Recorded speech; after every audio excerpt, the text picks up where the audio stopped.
un radicchio da 150 grammi,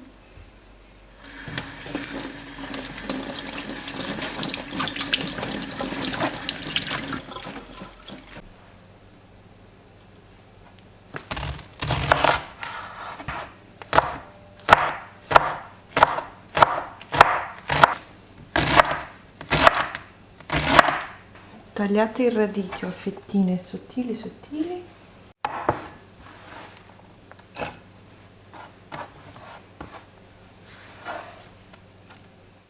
4 albicocche secche,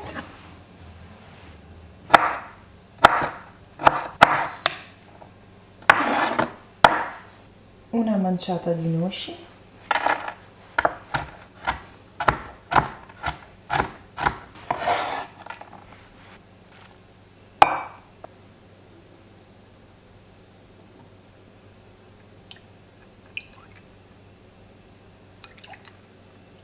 tre cucchiai di latte, formaggio sborinato al peperoncino,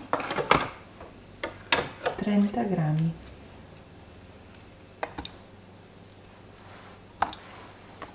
Portiamo sul fuoco e facciamo sciogliere a fiamma molto bassa.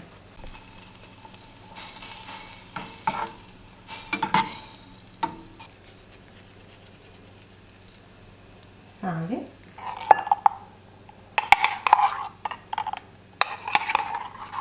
versiamo la fonduta ancora calda,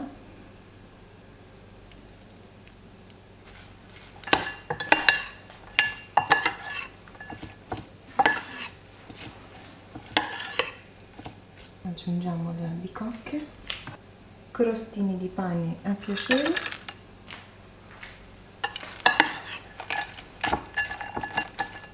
erba cipollina,